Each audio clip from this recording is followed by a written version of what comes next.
Viva Voz, com Vera Magalhães.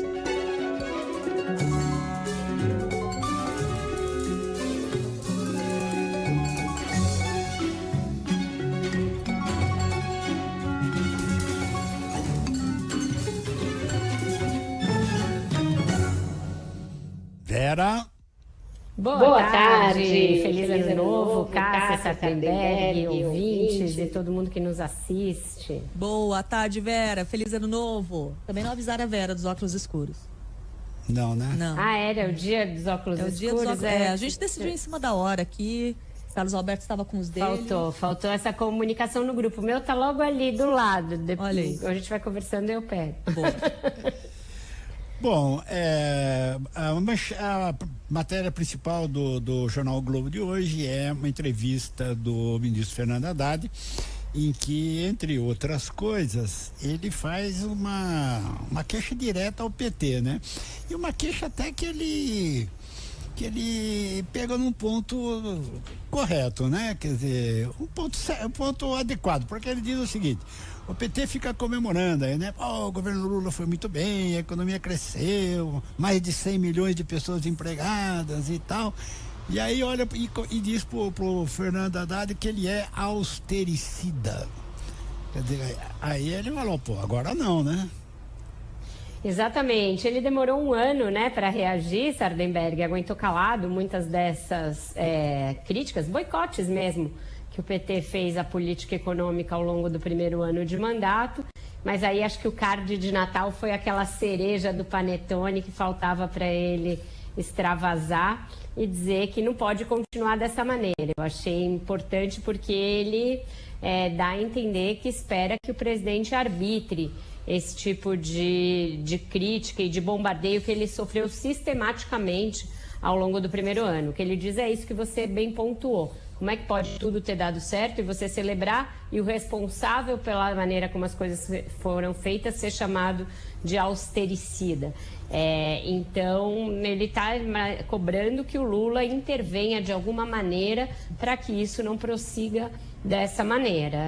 Da maneira como a entrevista foi conduzida e como ele respondeu às perguntas do nosso colega Álvaro Gribel, deu a entender que isso para ele foi o grande calcanhar de Aquiles desse primeiro ano. Ele acaba tocando numa questão que incomoda muito o partido e que, a meu ver, é uma das grandes razões pelas quais ele é tão bombardeado, que é a sucessão do Lula, não para 2026, mas na eleição seguinte. Ele diz que não está no caminho, que ele foi candidato em 2018 por uma circunstância muito específica, mas ele, de um jeito muito sutil, cobra do Lula o fato de ter sido o candidato naquele momento de muita dificuldade para o Lula, porque ele diz, isso foi decidido dentro da cadeia. Quando ele diz isso, ele coloca um peso, uma carga dramática em cima dessa decisão muito forte, para dizer, olha, eu estava lá quando ninguém quis ser, Jacques Wagner não quis ser, ninguém quis ser, e isso foi decidido numa circunstância muito específica dentro da cadeia, ele diz.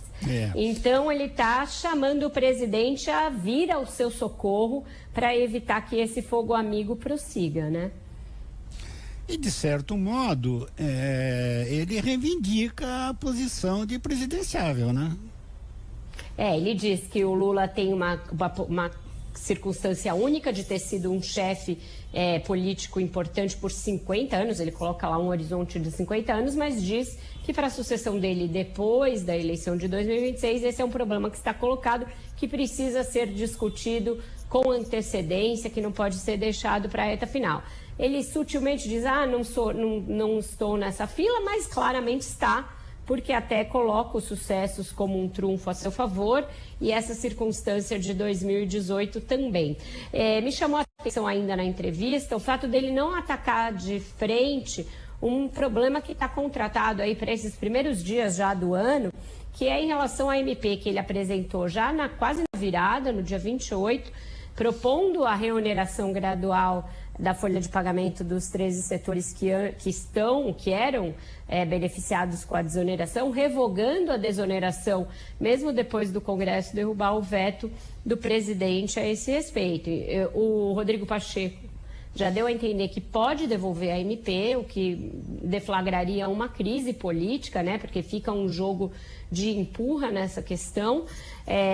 Mas ele fez ali alguns afagos ao Pacheco, alguns afagos ao Arthur Lira. Eles vão ter um encontro ali institucional de todos juntos no 8 de janeiro, quando vão marcar um ano da tentativa de golpe, com uma união, de novo vai reunir governadores, os 3 poderes, etc.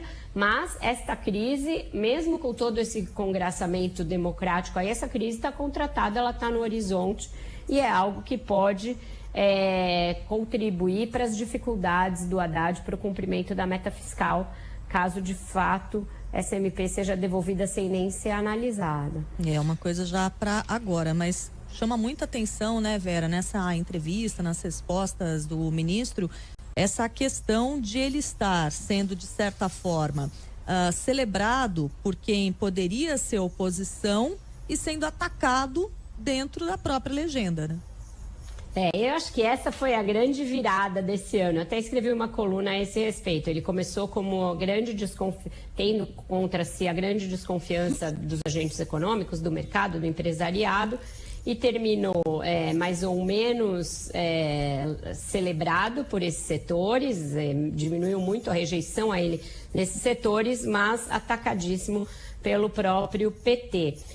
Eu acho que uma das razões que explicam é sim a sucessão do Lula, isso sempre está no horizonte. E outra é que a gente sabe que o PT tem esse olho posto no gasto. Ele fala até sobre isso, né?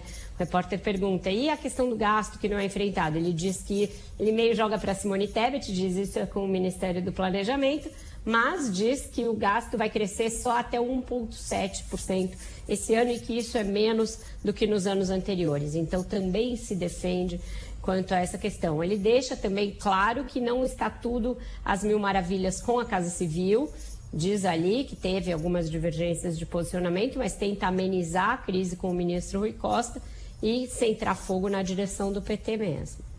Agora, Vera, mais uma palavrinha sua sobre essa questão da medida provisória que reintroduz o imposto sobre a folha de pagamento, porque é uma coisa que o Congresso votou 2 vezes, né? E por uma enorme maioria, por uma estupenda maioria, né? O Congresso aprovou a desoneração, o presidente Lula voltou para o Congresso e o Congresso derrubou o veto do presidente. Quer dizer, então o Congresso Nacional, Câmara e Senado, em 2 vezes, por ampla maioria, aprovou uma medida que o Lula e o Haddad querem acabar com uma medida provisória. Não é um lance muito arriscado do muito Lula arriscado. E do Haddad?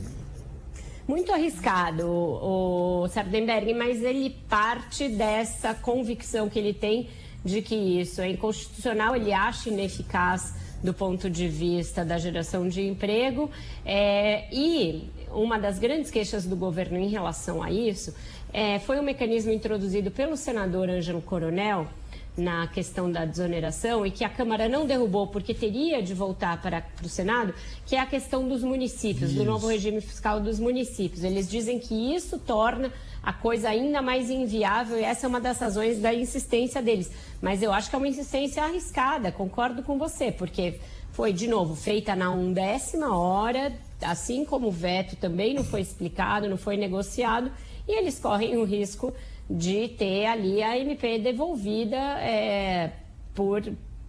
pelo fato do presidente do Senado dizer que o Congresso já se manifestou a esse respeito, justamente. Então, sim, arriscado, mas faz parte desse ali do receituário que ele estabeleceu para tentar cumprir a meta fiscal. A gente sabe que é difícil, sabe que talvez não vá acontecer, mas ele até fala sobre isso, né? Ele fala, falam que eu apresento as medidas a conta-gotas e que eu não apresento tudo de uma vez. Antibiótico, você também não toma a cartela inteira, você toma 1 por dia. Essa é a justificativa que ele deu para essas medidas a conta-gotas e algumas delas não negociadas. Vera Magalhães, obrigado, Vera. Bom Obrigada, início de estava com ano saudade de vocês. E seguiremos aqui ao longo de 2024. Obrigado, Vera. Com certeza seguiremos, sempre juntos. Até. Tchau, Obrigada, tchau, pessoal. Vera. Até mais tarde. Até mais.